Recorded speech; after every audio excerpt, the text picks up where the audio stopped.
तो आज मैं आपको एक अनोखी रहस्यमय कहानी सुनाऊंगा। अगर आप चैनल पर नए हैं तो अभी सब्सक्राइब कर ले तथा कहानी पूरा देखें। अंत में एक अनोखा रहस्य छुपा है। धन्यवाद। तो सुनिए। प्राचीन समय की बात है। नर्मदा नदी के तट पर कालिया नाम का एक वृद्ध रहता था। कालिया समाज से बहिष्कृत था क्योंकि वह शमशान घाट की सफाई करता था और मृत शरीरों के अंतिम संस्कार में मदद करता था। लोग उसे अशुभ मानते थे और मंदिर की सीढ़ियों पर भी नहीं चढ़ने देते थे। कालिया के मन में महादेव के प्रति अगाध प्रेम था। वह सोचता, प्रभु, लोग कहते हैं कि आप शमशान के निवासी हैं। यदि आप वहां रहते हैं तो मैं तो रोज आपके घर की सफाई करता हूँ। फिर मैं अशुद्ध कैसे हुआ? हर साल सावन के महीने में गांव के धनी लोग नर्मदा के किनारे पार्थिव शिवलिंग, मिट्टी के शिवलिंग बनाकर उनकी पूजा करते थे। कालिया का भी मन होता कि वह एक शिवलिंग बनाए, पर उसके पास न तो शुद्ध चंदन था न ही गंगाजल। वह तो केवल शमशान की राख और मिट्टी के बीच रहता था। एक रात जब चारों ओर सन्नाटा था, कालिया ने शमशान की उस भस्म और नर्मदा की गीली मिट्टी को मिलाकर एक छोटा सा शिवलिंग बनाया। उसने उसे किसी फूल से नहीं बल्कि पीपल के उन सूखे पत्तों से सजाया जो हवा से गिर गए थे। उसके पास धूप बत्ती नहीं थी तो उसने जलती हुई चिता की एक पवित्र लकड़ी से धूप का काम ली। या उसने रोते हुए कहा, महादेव, मेरे पास देने को केवल ये राख है, क्योंकि अंत में सब यही बन जाते हैं। इसे स्वीकार करें। अगली सुबह जब गांव के पंडित और अमीर लोग अपने महंगे और सजे धजे पार्थिव शिवलिंगों को विसर्जित करने नदी पर आए तो एक आश्चर्यजनक घटना घटी। नदी का जल अचानक स्थिर हो गया। लोग अपने शिवल छोटी पानी में डाल रहे थे, पर वे पानी में डूबने के बजाय सतह पर उतरने फ्लोट लगे, जैसे नदी उन्हें स्वीकार ही न कर रही हो। तभी शमशान की ओर से एक दिव्य नीली रोशनी उठी। कालिया का वह राख और मिट्टी से बना छोटा सा शिवलिंग हवा में उठकर नदी के बीचों बीच पहुंच गया। जैसे ही वह शिवलिंग जल के स्पर्श में आया, नर्मदा की लहरें सहस्रों भुजाओं की तरह ऊपर उठी और उस शिवलिंग का अभिषेक करने लगी। साक्षात महादेव प्रकट हुए। उनके गले में मुंडों की माला नहीं बल्कि कालिया द्वारा चढ़ाए गए वे सूखे पत्ते स्वर्ण कमल की तरह चमक रहे थे। महादेव बोले, संसार जिसे अशुद्ध कहकर त्याग देता है, मैं उसे अपने मस्तक पर धारण करता हूँ। कालिया ने मुझे वह सत्य अर्पित किया है जिसे हर मनुष्य छिपाना चाहता है, मृत्यु और भस्म। तुम लोग मिट्टी के शरीर का मोह लेकर मिट्टी के शिव पूजते हो, पर कालिया ने अहंकार की राख से मुझे पूजा है। महादेव ने कालिया को गले लगा लिया। उस स्पर्श से कालिया का वृद्ध और जर्जर शरीर दिव्य प्रकाश में बदल गया। महादेव ने घोषित किया कि अब से शमशान की भस्म मेरी सबसे प्रिय वस्तु होगी।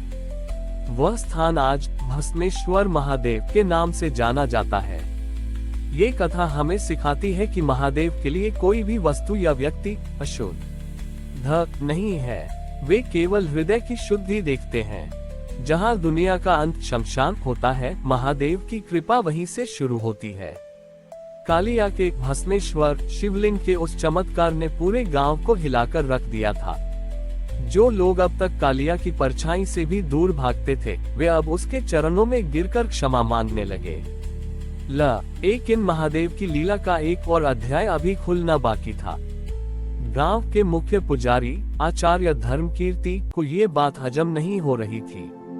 उन्हें लगा कि वर्षों का उनका शास्त्र ज्ञान एक शमशान के सेवक के आगे फीका पड़ गया। उन्होंने कालिया को चुनौती दी, कालिया, यदि महादेव ने तुझे स्वीकार किया है तो सिद्ध कर कि यह भस्म केवल अंत का प्रतीक नहीं बल्कि सृजन क्रिएशन की शक्ति भी है। यदि तेरी भस्म में दम है तो इस सूखे और बंजर शमशान में जीवन खिलाकर दिखा। शमशान की वह भूमि इतनी पथरीली और सूखी थी कि वहां घास का एक तिनका भी नहीं उगता था।